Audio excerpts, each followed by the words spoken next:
Días antes de nuestra boda, ella dijo que quería tomar un descanso, que estaba confundida y que necesitaba aclararse. Días después descubrí que esta confusión era su ex. Cancelé todo y desaparecí de su vida. Nunca pensé que tendría que escribir esto en algún lugar, pero siento que necesito quitarme ese peso de mi pecho. Siempre pensé que había encontrado a la mujer adecuada, la que sería mi puerto seguro después de tantos años de relaciones fallidas. Construí con ella sueños, planes y un futuro que parecía sólido. Pasamos juntos por dificultades financieras, problemas familiares, momentos de enfermedad, y realmente creía que eso nos fortaleció. La boda estaba programada, todo listo. Invitados confirmados, salón reservado, vestido comprado, proveedores pagados. Yo vivía en esa mezcla de ansiedad y felicidad que solo los que se van a casar entienden. Era como si mi vida estuviera a punto de comenzar de verdad.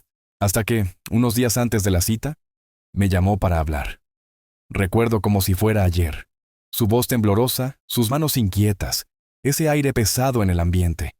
Ella dijo que necesitaba un descanso, que estaba confundida, que no sabía si estaba lista, que tal vez se había precipitado. Me quedé en shock. ¿Quién pide un descanso a pocos días de la boda? Me sentí como si hubiera recibido un puñetazo en el estómago. En ese momento, por absurdo que fuera, todavía quería creerle. Quería creer que era solo un arrebato de ansiedad, que el miedo a un paso tan grande la había hecho perder el suelo. Me dije a mí mismo que solo necesitaba tiempo, que todo estaría bien. Tenía muchas ganas de creerlo, porque la alternativa era demasiado dolorosa para aceptarla, pero la verdad no tardó en aparecer. Pocos días después, cuando todavía estaba tratando de digerirlo todo, descubrí que esa confusión tenía nombre y rostro. Había vuelto a hablar con su ex, el mismo tipo que, por todo lo que ella misma me había contado, la había tratado mal, la había traicionado y la había hecho sufrir. Y aún así, era para él que ella corría ahora, en el momento exacto en que yo estaba preparando un futuro a su lado. Recuerdo la sensación física del descubrimiento. Un nudo en la garganta, el corazón acelerado, la mente girando en espiral. Me sentí como un idiota, un sustituto temporal, alguien utilizado para llenar el vacío hasta que el pasado volvió a llamar a la puerta. Cancelar el matrimonio fue devastador. Avisar a los invitados, tratar con los proveedores, enfrentar la decepción de mi familia. Parecía que todo el peso del mundo había caído sobre mis hombros. ¿Y lo peor? Ella no mostró verdadero remordimiento. No lloró por mí, no pidió perdón, no le importó el daño que causó. Al contrario, actuó como si hubiera seguido el corazón y listo. Como si mi corazón no hubiera sido aplastado en el proceso. Desaparecí de su vida en ese momento. Bloqueé, corté cualquier contacto, desaparecí. Pero la verdad es que, por mucho que hubiera desaparecido, las cicatrices se quedaron. Y esa fue solo la primera herida de una historia que, hasta el día de hoy, sigue haciendo eco en mi vida. Y entonces, de repente, tuve que llamar a todos, cancelar proveedores, devolver invitaciones, explicar lo inexplicable a familiares que ya estaban listos para viajar. Mi hermano, que vive en otro país y había gastado tiempo y dinero para venir, simplemente se quedó callado cuando se lo conté. Nunca fue demostrar emociones, pero yo sabía que por dentro estaba enojado. Mis tías empezaron a difundir especulaciones. Algunos primos me enviaron mensajes incómodos, tratando de arrancar detalles, y yo, en medio del caos, solo quería desaparecer. Lo peor fue enfrentarse a mis padres.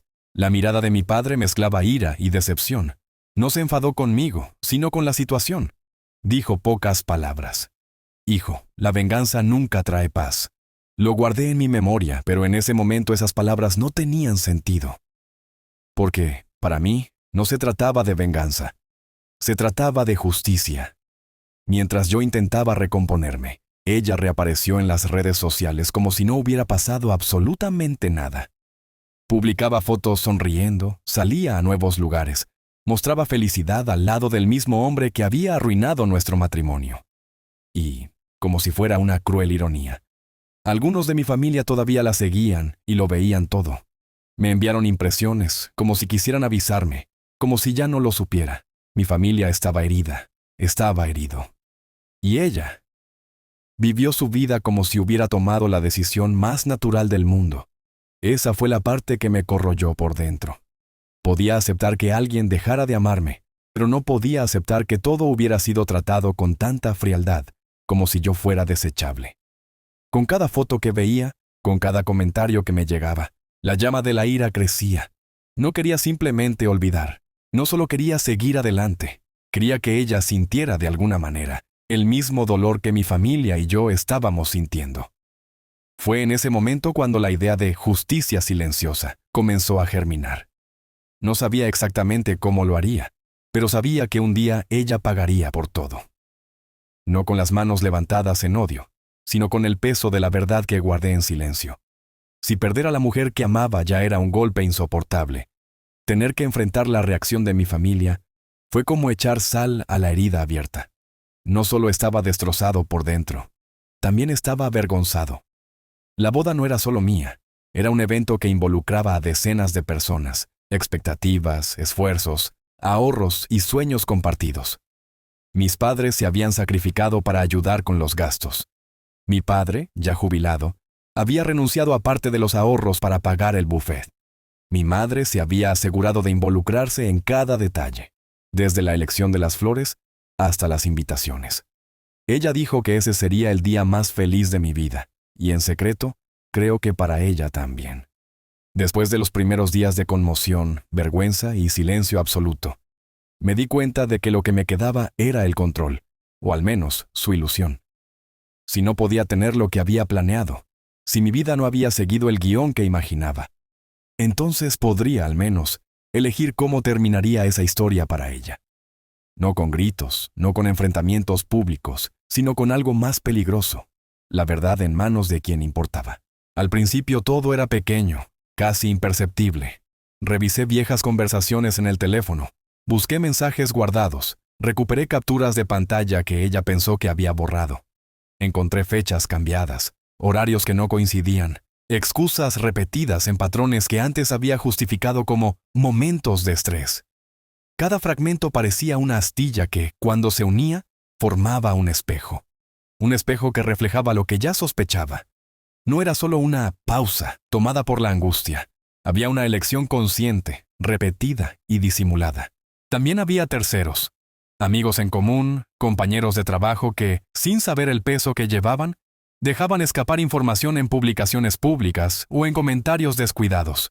Guardé nombres, capturé pruebas, organicé todo en carpetas con fechas, no porque quisiera humillarla por placer, sino porque me di cuenta de que, si hubiera un giro, sería esta fría paciencia, esta organización discreta, que garantizaría que la verdad circulara con fuerza.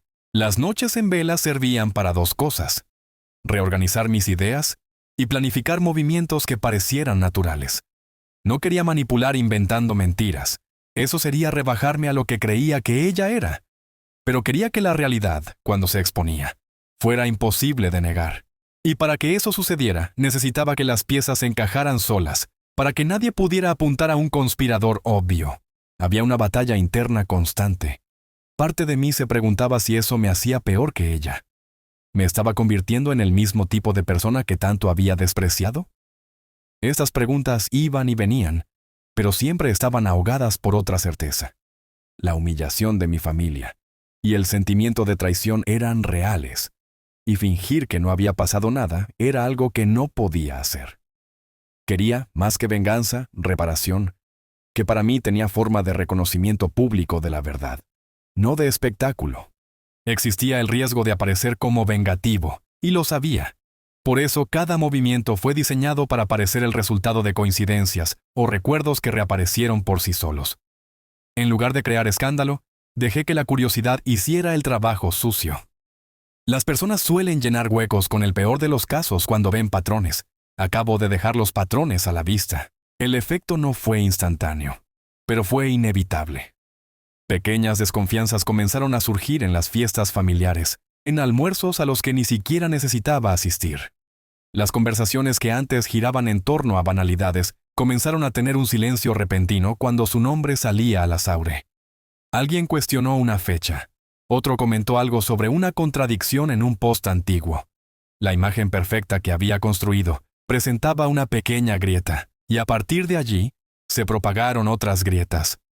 Fue una venganza sin espectáculo, No hubo carteles, no hubo calumnias públicas. Hubo, sí, la lenta erosión de la narrativa construida por ella.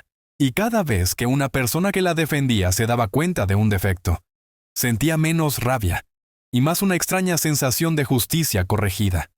No porque me alegrara con el dolor ajeno, sino porque la honestidad parecía finalmente encontrar su camino, aunque tarde. En el interior, sin embargo, algo permaneció sin cambios. Seguía sin respuestas a preguntas más profundas, como si algún tipo de confianza se hubiera perdido para siempre, e incluso con la sensación de que, poco a poco, mis acciones devolverían parte de la dignidad perdida a mi familia. Sabía que nunca recuperaría completamente lo que habíamos planeado.